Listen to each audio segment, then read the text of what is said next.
A continuación, nuestra siguiente exposición de este panel webinar de nuestra 11ª versión de Habla Educador, juega local, digo yo, bueno, porque recién Alexis estaba conectado desde Santiago, desde la ciudad de La Serena. El docente y el profesor Carlos Zuleta Ramos, profesor con una larga experiencia en lo que es investigación en componentes de biología.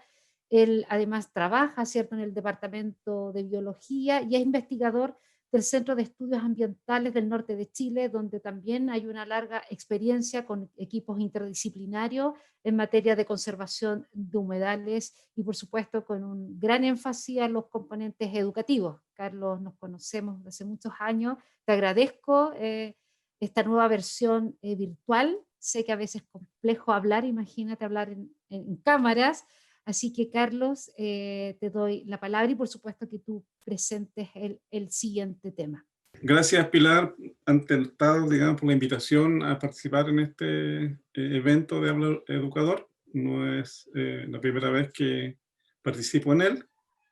Y a todos los organizadores y a mis colegas que presidieron, y por supuesto a todas las personas que nos están escuchando en este momento, colegas de educación y tanto de la área formal como no formal.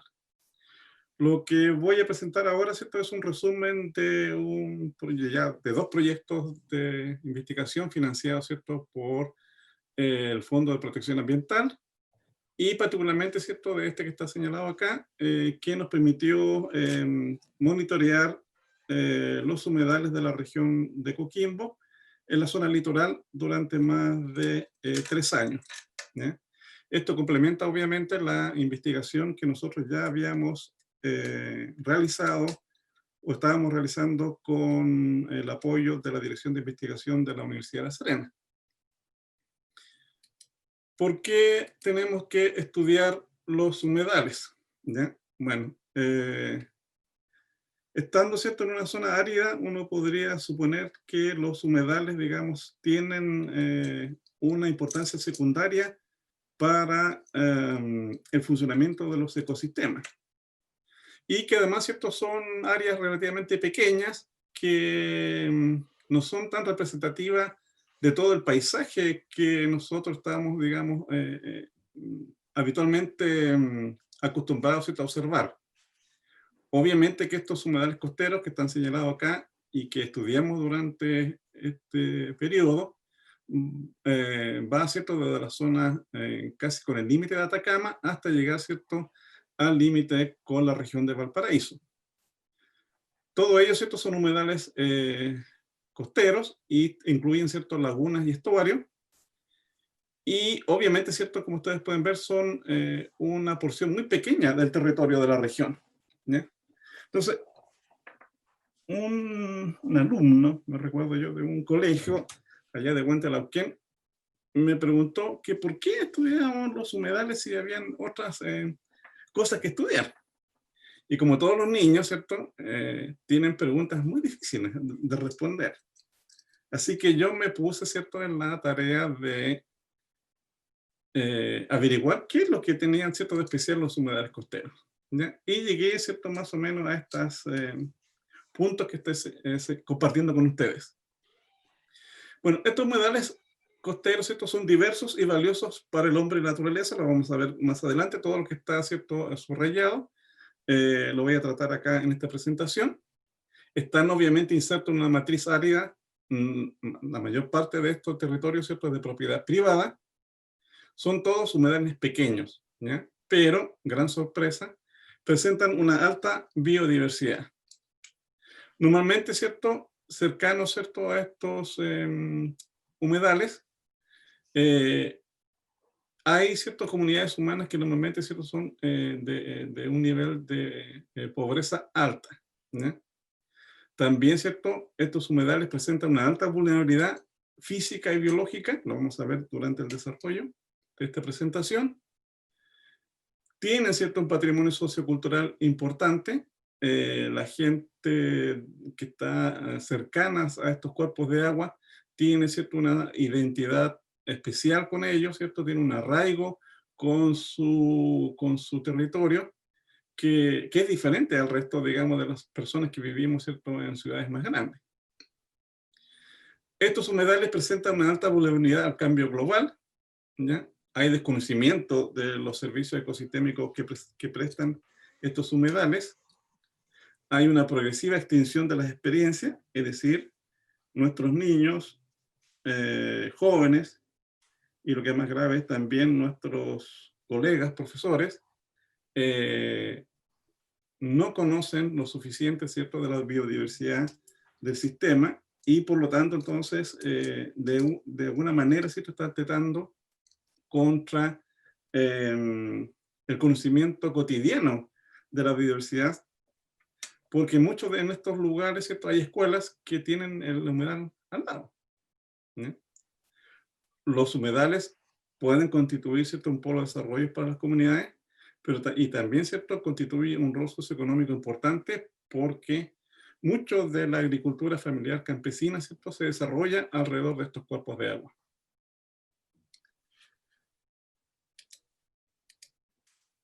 Aquí vemos, ¿cierto?, que hay muchos tipos de humedales en la región, ¿ya? Tenemos ciertos humedales de quebrada, tenemos, por supuesto, ciertos grandes lagunas costeras, que normalmente están asociados a las desembocaduras de los ríos principales, Elqui, Limarí, Choapa, ¿ya? Tenemos ciertos humedales temporales, es decir, que son visibles, superficialmente por lo menos, ¿cierto? Cuando hay épocas, digamos, de intensas lluvias, ¿cierto? Como el periodo del Niño.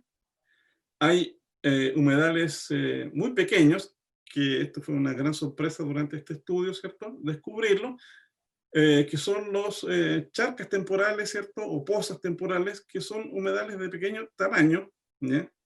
Que se forman en depresiones del terreno y por la precipitación normalmente durante el invierno. Todo esto, ¿cierto? Humedales, ¿cierto? Además, hay muchos humedales que son crípticos, que no está señalado acá, es decir, que son terrenos anegados, en el cual hay vegetación azonal, que no necesariamente presentan un cuerpo de agua visible, ¿ya? Y que por lo tanto, entonces, solamente considerando la parte costera, hay una gran variedad de ellos. Estos humedales, entonces, concentran una alta biodiversidad a pesar de ser de pequeño tamaño. Fíjense ustedes acá, aquí está el humedalcito de la Boca, cerca del límite, ¿cierto?, con la región de Atacama, ¿ya? Ustedes pueden ver, ¿cierto?, de que el tamaño del humedal es relativamente pequeño, ¿cierto? Pero para un componente de la biodiversidad, la riqueza de aves, ¿cierto?, es aproximadamente de 5 especies. Fíjense ustedes acá, en el caso, ¿cierto?, de Choapa, el tamaño, ¿cierto?, más que lo triplica, ¿ya? Y la biodiversidad para el componente de aves, ¿cierto?, se duplica solamente, ¿ya? Y ustedes pueden ver, ¿cierto?, que todos estos sistemas de humedales son pequeños, pero concentran, ¿cierto?, tanta o igual biodiversidad que los humedales más grandes de la región.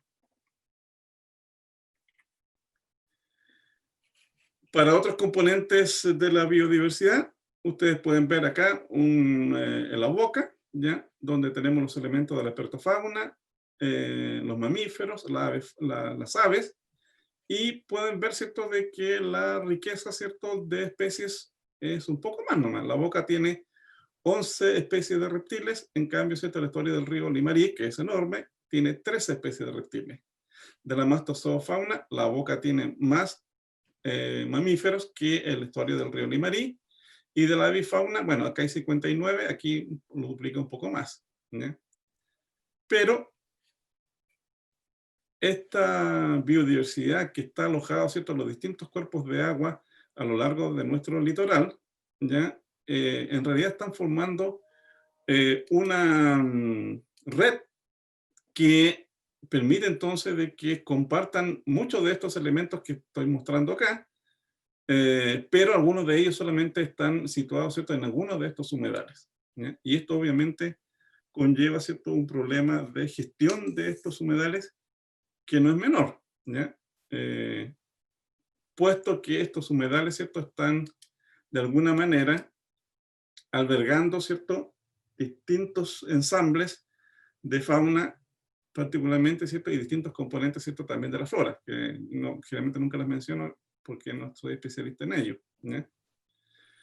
Ustedes pueden ver, ¿cierto?, que para algunas especies, ¿cierto?, como Calidris alba, ¿cierto?, el playero blanco, ¿ah? Por ejemplo, se encuentran, ¿cierto?, en algunos humedales con mayor abundancia y en algunos, ¿cierto?, prácticamente no hay, ¿ya?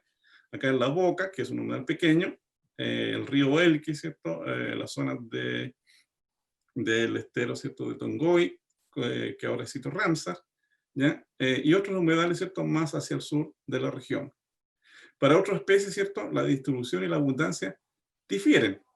Es decir, si nosotros queremos, ¿cierto?, conservar una representación de la mayor parte, ¿cierto?, de nuestra riqueza biológica, obviamente que todos estos humedales son importantes, pequeños y grandes, los estuarios, ¿cierto?, y estos pequeños humedales, porque conservan o mantienen distintos componentes, ¿cierto?, de la riqueza biológica de distintos componentes, ¿cierto?, de nuestra biodiversidad.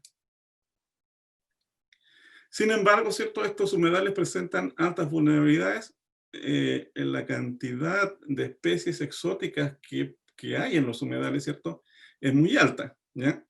Ustedes pueden ver, ¿cierto?, de que aparte, ¿cierto?, de animales domésticos como vacas, cabras, perros, gatos, ¿cierto?, que hay muchos gatos en los humedales. Los gatos, ¿cierto?, son unos depredadores muy feroces, ¿cierto?, que no solamente cazan aves, sino que también reptiles y otras series de animales, ¿cierto?, y los van extinguiendo, ¿cierto?, localmente. Algunas de estas especies exóticas, ¿cierto?, corresponden a especies también invasoras, ¿ya? Por ejemplo, Xenopus levis, que es el sapo africano que está mencionado aquí en la foto, ¿ya? Se encuentra en varios humedales de la región. Otro pez, ¿cierto? Otra fauna ¿cierto? Invasora, que es la carpa, y que ha sido introducida, ¿cierto? Tiene características de invasora. Y este otro, ¿cierto? Que es un pez de acuario, que se denomina chanchito, ¿ya? A pesar de su pequeño tamaño, ¿cierto? Es un pez muy voraz, ¿cierto? Y tiene características de especie invasora, porque se reproduce muy rápidamente, es muy generalista en su dieta, ¿ya? Y hay un estudio de que este pez se alimenta principalmente de crustáceos, y particularmente, ¿cierto?, de un crustáceo que es el camarón del norte, que tiene problemas de conservación. Es decir, estas especies invasoras están diezmando, ¿cierto?, las especies nativas de los cuerpos de agua de nuestra región.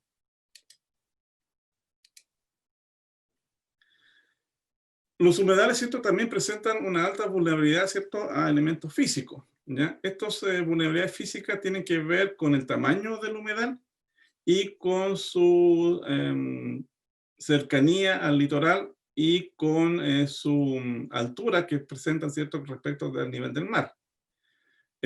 Algunos de estos humedales, ¿cierto?, son frecuentemente azotados, ¿cierto?, no solamente por tsunamis, como se ve en estas diapositivas, sino que también por fuertes marejadas, ¿ya? Y eso hace de que las irrupciones, digamos, de agua de mar hacia las zonas, ¿cierto?, de agua dulce que corresponden a estos humedales, cambie dramáticamente.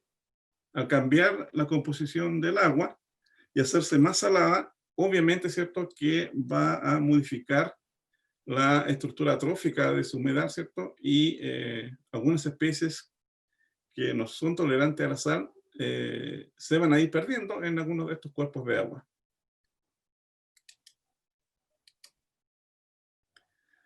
Otra característica de los humedales, y que está en relación con lo que el colega Segovia, ¿cierto?, presentó, es que tienen un hidroperiodo muy variable, ¿ya?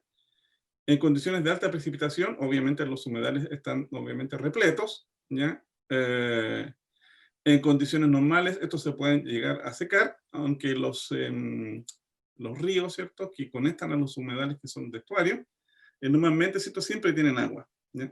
Ese también es otro componente de la vulnerabilidad, ¿ya? Aquellos humedales que están aislados, es decir, que no están conectados con el sistema hidrológico de la alta montaña, son más vulnerables, ¿cierto?, que aquellos lagunas costeras que corresponden a estuarios y que de alguna manera, ¿cierto?, reciben un aporte, ¿cierto?, de agua a través, ¿cierto?, de los ríos y por el derretimiento, ¿cierto?, de las nieves o de los glaciares, como lo señalaron en la presentación anterior. Por lo tanto, ahí tenemos, ¿cierto?, otro componente de esta vulnerabilidad física que tiene que ver con el grado de aislamiento y conexión de estos cuerpos de agua litorales.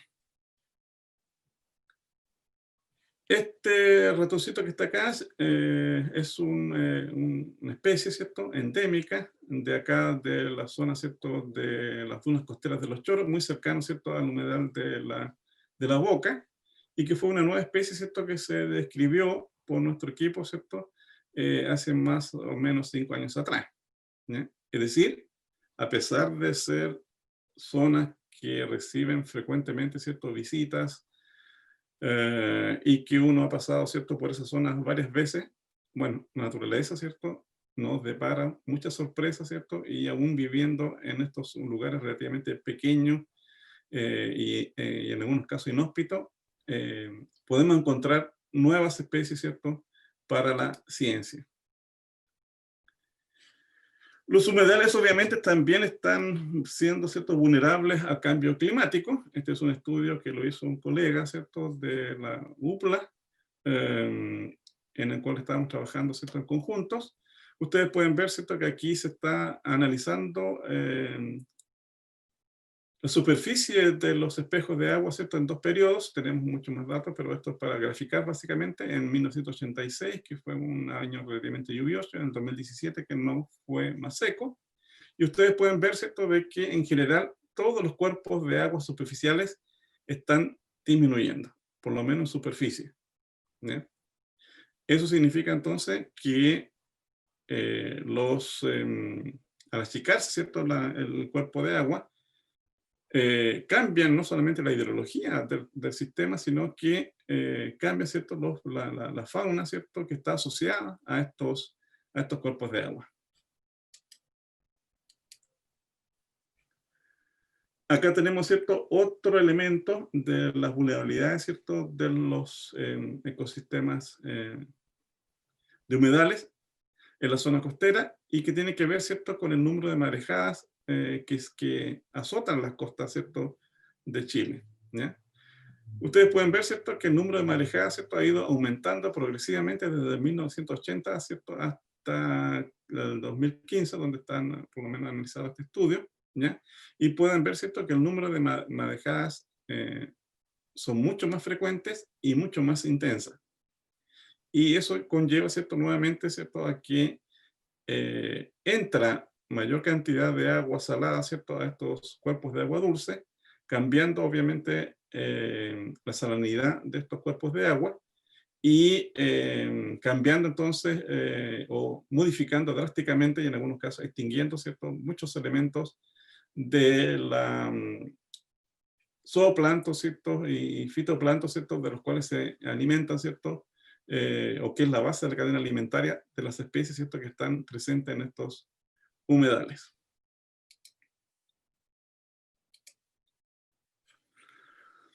Esto es un estudio, ¿cierto?, de una zona desértica en Estados Unidos, ¿cierto?, de la zona, ¿cierto?, de Nevada y de Utah, ¿ya?, donde ustedes pueden ver, ¿cierto?, de que los humedales, ¿cierto?, bueno, son humedales continentales, pero son humedales Tengo también hambre. pequeños, se están salinizando cada vez más, ¿ya? Es decir, estos que eran cuerpos de agua dulce, que están señalados, ¿cierto?, acá de color celeste, se están, digamos, convirtiendo a salares, que son, digamos, estos de cuerpos, digamos, en rojo, ¿cierto? Y los amarillos, ¿cierto?, se están convirtiendo, ¿cierto?, en semisalados, ¿ya? Esto básicamente, ¿cierto?, porque ha disminuido considerablemente la precipitación por efecto, ¿cierto?, del cambio climático en esa zona. También ha disminuido, ¿cierto?, el aporte de nieves de las zonas, digamos, y en las correntías, ¿cierto?, superficiales, que de alguna manera, ¿cierto?, conectaba estos sistemas. Y la mayor parte, ¿cierto?, de estos lagunas, ¿cierto?, se están haciendo salobres, ¿ya? Y eso ha ocasionado, ¿cierto?, de que muchas de las aves que migraban, ¿cierto?, de norte a sur y de sur a norte, ¿cierto?, y que se alimentaban en estos cuerpos de agua, ¿cierto?, están cambiando, ¿cierto?, sus rutas de migración, y la fauna, ¿cierto?, residente, en algunos casos, ¿cierto?, ya hay registros de extinciones locales. Es decir, el problema del cambio climático, ¿cierto?, no es solamente un problema que afecta a la precipitación, sino que afecta también, ¿cierto?, a la salinización de los cuerpos de agua.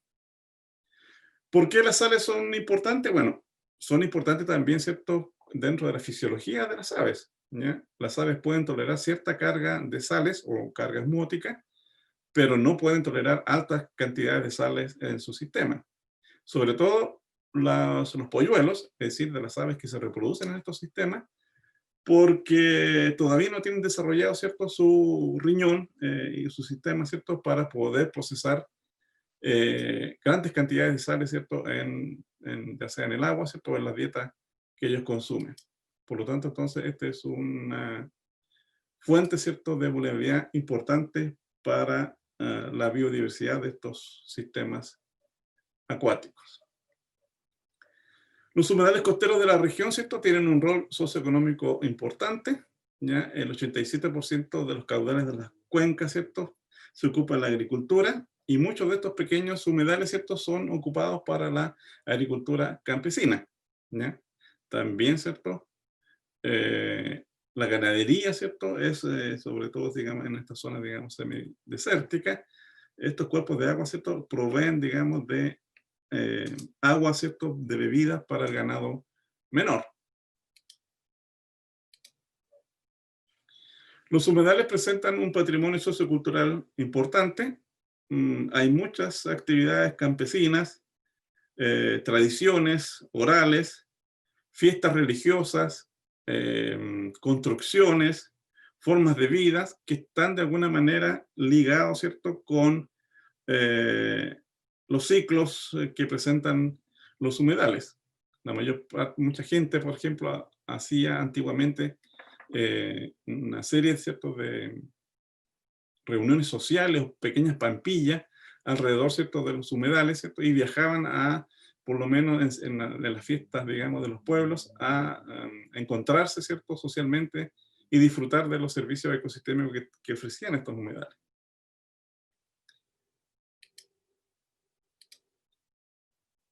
Los humedales, además, ¿cierto?, de estas vulnerabilidades físicas, climáticas y biológicas, bueno, están amenazados, ¿cierto?, por una, por el hombre, digamos, por las actividades, ¿cierto?, antrópicas de distinta naturaleza, ¿ya? Durante esta investigación nosotros también analizamos, ¿cierto?, las amenazas que tenían cada uno de estos cuerpos de agua, basándonos principalmente, ¿cierto?, en entrevistas, ¿cierto?, a actores locales, revisando, ¿cierto?, los periódicos de la prensa, entrevistando, ¿cierto?, a algunas personas de los organismos de competencia ambiental, en la municipalidad, etcétera, ¿ya? Y de alguna manera entonces fuimos, de acuerdo a la frecuencia, ¿cierto?, a la gravedad de cada una de estas amenazas, ¿cierto?, haciendo un análisis jerárquico de estas amenazas. Y ustedes pueden ver, ¿cierto?, de que en general los humedales presentan, algunos de ellos bajan valores de amenaza en promedio. Algunos, ¿cierto?, como la desembocadura del río Elqui, presentan, según nuestro análisis, ¿cierto?, una alta amenaza, ¿cierto?, porque hay muchas intervenciones, digamos, que están influyendo en esta valoración. Y hay otros, ¿cierto?, de que tienen en general bajos valores de amenazas, ¿ya? En general podemos ver, ¿cierto?, que las amenazas, cuando están los humedales situados en zonas urbanas o cerca de centros, de grandes centros poblados, son mayores que aquellos humedales que son rurales y que tienen, digamos, menor presión, digamos, por el caso, ¿cierto?, o amenazas antrópicas.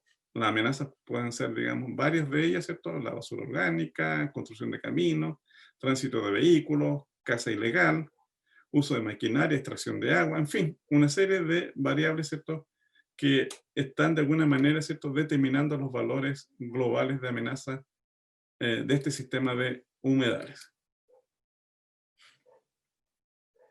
Cuando uno conversa con los distintos actores y con los cuales interactuamos en estos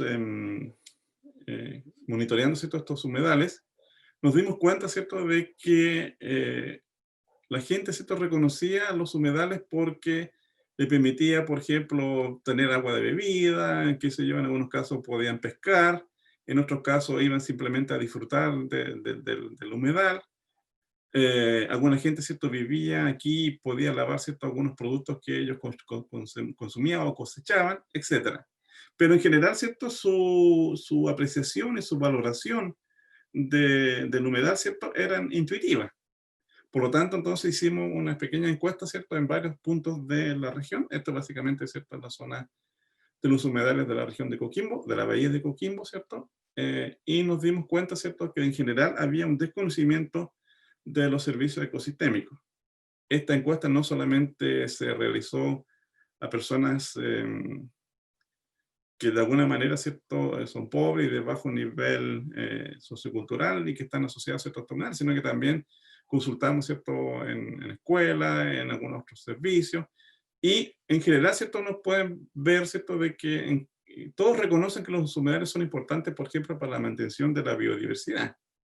Curiosamente, también señalan de que son importantes para la regulación de los ciclos ecosistémicos y que presentan, digamos, son importantes para la conservación de la flora y la fauna, pero ya como reserva de agua, generar cierto aire limpio, espacios para actividades educativas, patrimonio cultural y una serie de otros servicios, eh, no lo tenían tan claro o lo desconocían completamente, ¿ya?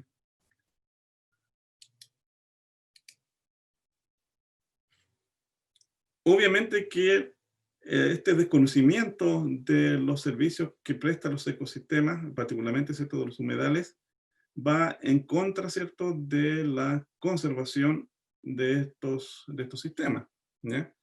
Puesto que muchos de ellos, ¿cierto?, los ven como un territorio todavía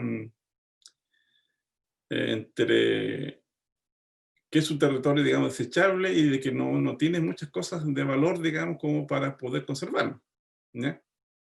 Y una manera, ¿cierto?, de aumentar la conservación, ¿cierto?, es obviamente educar para el conocimiento, ¿cierto?, de los servicios ecosistémicos. También, ¿cierto?, obviamente hay que poner en valor, ¿cierto?, los valores socioecológicos y sociales de los humedales costeros. Para algunos sitios, ¿cierto?, como de Huantalauquén, esto se ha logrado en forma relativamente aceptable, ¿cierto? Y las comunidades, ¿cierto?, se dieron cuenta del valor de su patrimonio biológico, en este caso de un patrimonio, ¿cierto?, acuático, ¿ya?, o de agua fresca, y permitieron, ¿cierto?, destinar parte de su territorio, ¿cierto?, a la conservación de algunos humedales y se declaró cierto sitio Ramsar, por ejemplo, las salinas de Huantalauquén. Este otro, ¿cierto?, fue para el caso, ¿cierto?, de los humedales de la Bahía de Tongoy, Salinas Chicas, Salinas Grandes y Pachingo, que junto con el Ministerio de Medio Ambiente de la Seremía Regional, se propuso entonces su designación como sitio Ramsar, ¿cierto?, de los humedales de la Bahía de Tongoy, ¿ya? Aquí ustedes pueden ver, ¿cierto?, cómo la comunidad de alguna manera, ¿cierto?, está asociado o está sacando algunos valores de uso, ¿cierto?, en este caso, ¿cierto?, algunas navajuelas del estuario, ¿cierto?, de Tongoy, por ejemplo, ¿ya? Pero obviamente, ¿cierto?, una herramienta, ¿cierto?, muy importante, y es por esa razón, digamos, que estamos nosotros reunidos en esta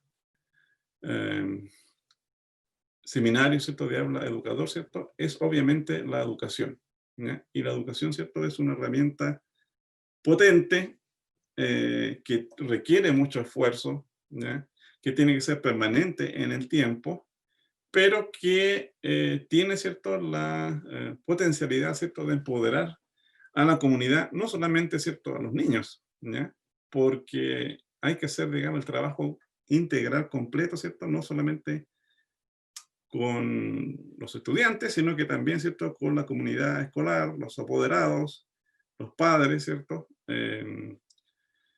el cuerpo de profesores, obviamente, ¿cierto? Y tratar, digamos, de ayudarlos, ¿cierto?, a que puedan, digamos, realizar una actividad educativa mucho más eficaz.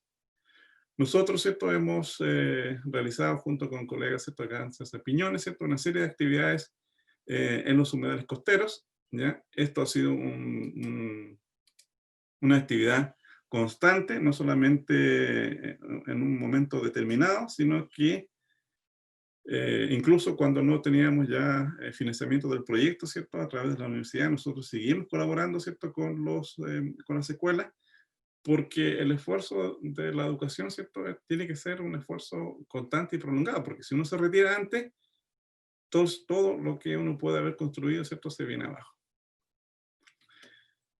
Nos dimos cuenta también, ¿cierto?, que en el caso de las escuelas había, ¿cierto?, un desconocimiento de los humedales, ¿cierto?, y había, ¿cierto?, también lo que se denomina una extensión de la experiencia. Es decir, que la comunidad educativa, ¿cierto?, niños, jóvenes, los apoderados, los profesores, qué sé yo, los auxiliares de educación, conocían poco de estos sistemas naturales, ¿ya? Y ustedes pueden ver acá en estas barras, ¿cierto? Nosotros cuantificamos esto, incluso lo publicamos. Acá señala ciertos conocimientos sobre la biodiversidad que tiene, ¿cierto? En este caso, ¿cierto? Los docentes, incluyendo también en nuestro apartado, ¿cierto? Los niños. Y vemos, ¿cierto?, que el conocimiento sobre biodiversidad es baja o ausente. Algunos, ¿cierto?, sí conocen al respecto algunas cosas de los humedales.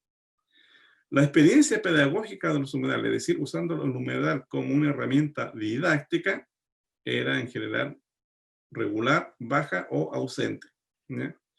Me llamó mucho la atención, ¿cierto?, que en algunas escuelas que estaban al lado del humedal, no lo reconocieran como humedal, de partida, no tenían, digamos, le decían, por ejemplo, en el caso de Huentalauquén, las salinas, ¿cierto?, o las embocaduras, pero no lo llamaban humedal. Y ellos consideraban, por ejemplo, que el humedal era, por ejemplo, un lago, así como, qué sé yo, el lago Yanquihue, o el lago, ¿cierto?, de la Laguna Conchalí, que fue una de las pocas actividades educativas que tuvieron relación con, digamos, vivir la experiencia, ¿cierto?, de un humedal. Pero esa experiencia, ¿cierto?, educativa estaba, digamos, más guiado por un afán, digamos, de excursión, de un afán, ¿cierto?, de realizar una actividad al aire libre, más que guiada, ¿cierto?, educativamente, con actividades precisas, ¿cierto?, para realizar un conocimiento pedagógico sobre el sitio que se iba a visitar.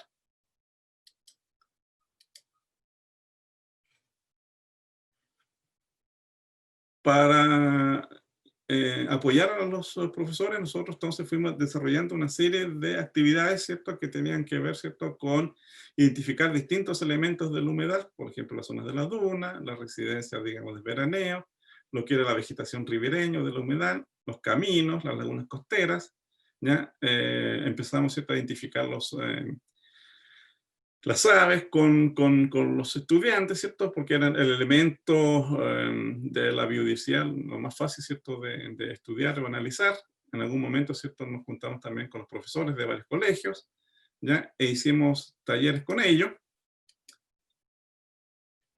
También, ¿cierto?, como una forma de apoyar a los docentes y al público en general, ¿cierto?, hemos editado 2 libros, ¿ya? Uno de ellos, ¿cierto?, se llama Humedales Costeros de la región de Coquimbo, que resumen, ¿cierto?, los principales aspectos de nuestra investigación y que les he contado en esta oportunidad. Esto lo pueden encontrar en la librería de la Universidad de La Serena, ¿ya? Este otro está a punto de salir a la luz, ¿ya? Es un atlas que es, digamos, una explicación o una más didáctico, más visual respecto, ¿cierto?, de las características que he señalado para cada uno de los humedales, ¿ya? Así, por ejemplo, en este atlas están por capítulo, ¿cierto?, cada uno de los humedales costeros de la región, por lo menos de los que estudiamos. Acá tenemos, por ejemplo, el capítulo 3 que habla, ¿cierto?, sobre la laguna Saladita en Punta de Tatino.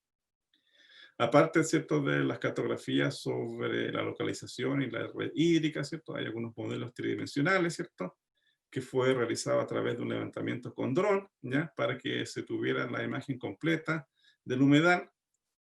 También en cada uno de estos capítulos, ¿cierto?, se especifica la fauna y la flora de cada uno de estos humedales. Y también, ¿cierto?, fuimos analizando los datos de población, ¿ya? Y los valores, ¿cierto?, de amenaza, ¿cierto?, que tienen cada uno de estos humedales. O sea, para cada humedal están ahora, ¿cierto?, identificados los principales elementos, ¿cierto?, de amenaza y presión sobre este sistema. También, ¿cierto?, que hicimos como una manera de visualizar las presiones y de alguna manera, ¿cierto?, las características paisajísticas que tienen estos cuerpos de agua. Utilizamos, ¿cierto?, un índice que se denomina valores escénicos costeros y lo adecuamos, ¿cierto?, para los humedales. Esos valores, ¿cierto?, están acá, van de 0 a 5 y se van contabilizando, ¿cierto?, distintos tipos de parámetros físicos y paisajísticos. Por ejemplo, si hay acantilados, si hay estructura, digamos, infraestructura vial, el tipo de playa, el ancho de la playa, el color de la playa, en fin, si hay dunas, si hay geoforma, hasta dónde llegan las mareas, etcétera, etcétera. Todo esto, ¿cierto?, está para cada uno de los humedales que nosotros estudiamos en el presente libro. Como pueden observar, obviamente que el estudio, ¿cierto?, de los humedales requiere, ¿cierto?, un análisis multidisciplinario, ¿ya? Hemos contado, ¿cierto?, con la colaboración de muchos colegas, no solamente de la parte biológica, sino que también de la parte oceanográfica. Y por lo tanto, entonces, esto nos permite tener una visión un poco más acabada respecto, ¿cierto?, de estos sistemas naturales, pero que todavía hay muchos vacíos de información y necesitamos seguir, digamos, investigando, ¿cierto?, estos cuerpos de agua. Bueno, en general, ¿cierto?, los humedales constituyen parte de un patrimonio natural importante de la región. La biodiversidad que alberga, ¿cierto?, normalmente, ¿cierto?, es diferente al resto, ¿cierto?, de la matriz árida de la región y por lo tanto, entonces, aumentan la riqueza, ¿cierto?, y diversidad de la zona, ¿ya? Humedales, como son sistemas relativamente acotados, fácil de estudiar y delimitados geográficamente, ¿cierto?, dan obviamente nuevas oportunidades a las comunidades para empoderarse de esos sistemas, ¿ya? Eventualmente se podría en algún momento, ¿cierto? El recurso financiero siempre es el más escaso, sobre todo ahora en estos momentos, ¿cierto?, de pandemia y de crisis social, ¿ya? Pero de alguna u otra manera, ¿cierto?, uniendo esfuerzos, es posible, digamos, realizar, ¿cierto?, alguna investigación sin mayores, digamos, costos, ¿ya? Los recursos humanos, obviamente, las comunidades no los presentan, pero están, digamos, de alguna manera presentes no solamente en la academia, sino que también en los organismos de competencia ambiental. Y por lo tanto, entonces, podemos de alguna manera, ¿cierto?, apoyar e innovar, ¿cierto?, en la parte, ¿cierto?, de conservación de estos cuerpos de agua y de otros ecosistemas de la región. En general, entonces, los humedales costeros, ¿cierto?, son un sistema natural, humano y biológico de alto valor patrimonial. Existen argumentos científicos y sociales para crear nuevas figuras de conservación de los humedales, aparte de los que ya se han desarrollado, ¿ya? Y un aumento, ¿cierto?, de las figuras de conservación, ya sea en forma de sitios Ramsar, de santuarios de naturaleza, zona de protección ecológica o a través de la nueva ley de humedales urbanos, ¿cierto? Va a, de alguna manera, ¿cierto?, a preservar y a proteger la biodiversidad y las funciones ecosistémicas de estos humedales. Me cabe solamente agradecer, ¿cierto?, en este caso a muchos colegas que han participado en esta investigación. Algunos de ellos están mencionados aquí. Muchas gracias. Si hay preguntas, nos vamos a conectar ahora con Pilar.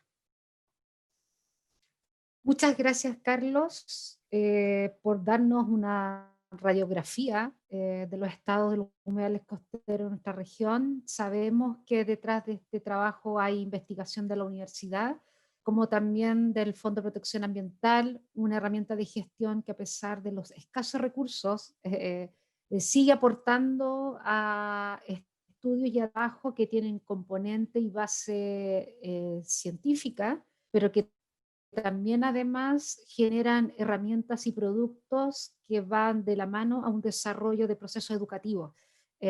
Así que bueno, lo adelantó extraoficialmente, creo que podríamos decir que es un estreno virtual, parte de los productos, la publicación, ¿cierto?, del libro regional de la conservación de los humedales costeros y también de un atlas, que creo que también va a ser una herramienta primordial al momento en que los educandos puedan ver, palpar y experimentar al aire libre que se puede trabajar con herramientas, cómo interpretar un plano, cómo interpretar un mapa. Cosas de ese tipo son las que vamos avanzando en la calidad de la educación y como tú bien decías, Carlos, tenemos que tratar de ir disminuyendo las salidas a paseo, comillas, abro comillas, ¿cierto? Sino que a desarrollar trabajo educativo en terreno, siendo en nuestro entorno una linda aula al aire libre.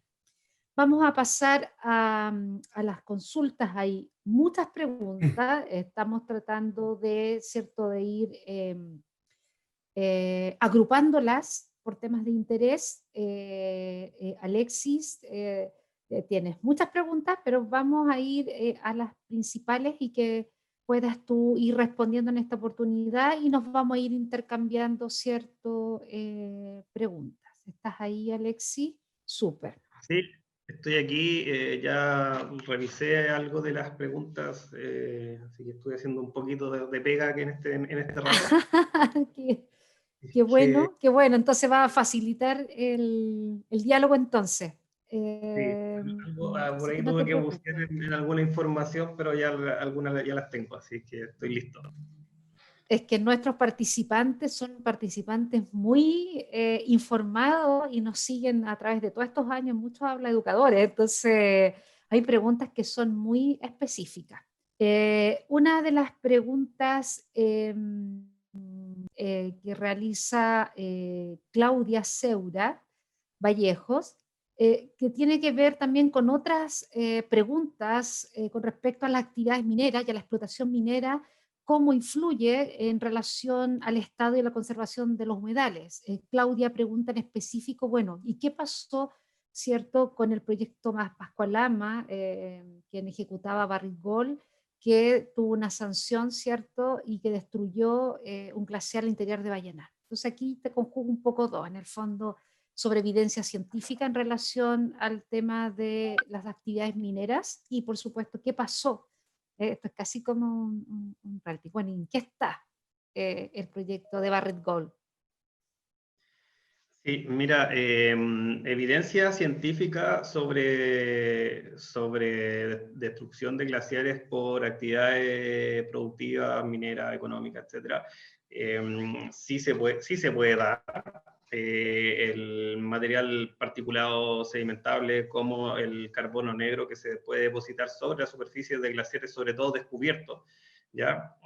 Puede aumentar puede afectar el albedo, o sea, puede hacer que la superficie no sea tan blanca y al no ser tan blanca absorber mayor calor, y si un glaciar absorbe mayor calor se va a derretir más rápido.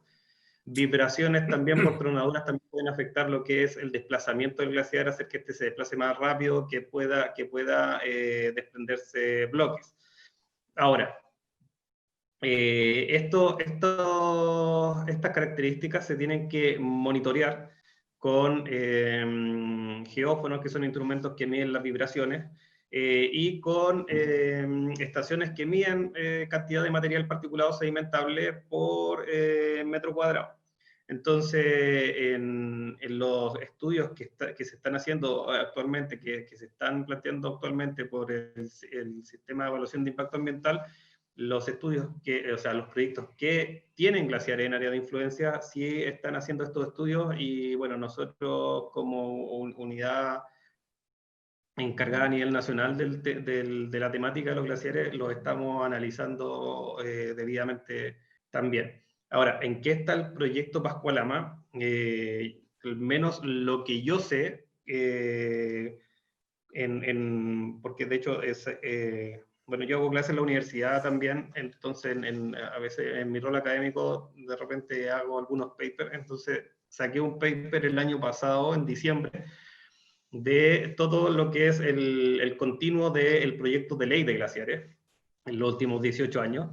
Y lo último que yo supe hasta diciembre, enero del año pasado, diciembre del año pasado, enero de este año, es que el proyecto Pascualama estaba en proceso de cierre. Que está, eso es lo último que yo tengo entendido, que el proyecto Pascualama está haciendo su fase de cierre y de hecho monitoreo también de glaciares por actividades de cierre. Eso es lo que yo tengo entendido. Muchas gracias por tu respuesta. Bueno, si estuviste revisando el chat, te diste cuenta que tenemos educadores de localidades de Combarbalá, El Palqui, Los Vilos, Canela, Huentelauquén, por acá en el sector del Elqui de Andacollo, en fin, hay una gran diversidad de actores que por lo general no pueden acceder en físico a nuestros seminarios, que los concentramos en las capitales provinciales. Entonces me parece que esto ha sido una bonita oportunidad y justamente ahí hay una de las consultas que viene de una educadora de Combarbalá, Israela Castillo, pregunta si hay un glaciar cerca o en la comuna de Combarbalá. Eso a lo mejor podría ser una respuesta genérica, porque creemos entender que a lo mejor los glaciares los encontramos solo en los sectores zona centro cordillerano, los Andes, zona central, y pareciera ser que nos estamos observando, como bien tú nos explicabas en tu presentación, que tenemos una riqueza en materia de glaciares bastante importante en nuestra cordillera. Sí, bueno, esa pregunta tengo la respuesta específica que la obtuve en este rato mirando el inventario de glaciares y el inventario de glaciares dice que la comuna de Combarbalá tiene 6 glaciares con una superficie de 0,16 kilómetros cuadrados, de los cuales todos son glaciares rocosos, vale decir, no se pueden ver a simple vista, sino que hay que tener un ojo un poquito más entrenado de ver ciertos tipos de morfología en la alta cordillera y poder detectar los glaciares rocosos. Están cubiertos con roca, entonces se ven muy parecidos a todo el resto del territorio. Pero sí, 6 glaciares y una superficie de 0,16 kilómetros cuadrados, todos rocosos. Nos pusiste en un conflicto, Alexi, porque ahora el chat va a ser un fire y van a empezar a todas preguntar por el glaciares en su comuna cordillerana. Yo creo que sería muy interesante y por eso que la página de Educación Sustentable también va a ser un repositorio de información, a lo mejor tener los links de la DGI donde se pueda acceder, porque me imagino que esta información es pública en relación a los inventarios y que ustedes puedan ir y empezar a ver estos mapitas y a jugar y a ver qué es lo que hay registrado, que entiendo es hasta el 2014, porque estamos esperando la actualización al 2020. Sí. Ojalá sobrepasemos los 1000, ojalá, yo creo que sí, yo creo que sí. Sí, la Dirección General de Aguas tiene un servidor de mapa en donde están los polígonos, se pueden desplegar los polígonos sobre un mapa base y ahí entonces cada cual puede ver en su comuna también cuántos cuerpos de hielo ya hay y de qué tipo son. En este caso, en el caso con Barbalá, y en el caso de la región de Coquimbo, ¿cierto? Sobre el 70% de los cuerpos de hielo son rocosos, entonces la mayor cantidad sí va a ser rocoso.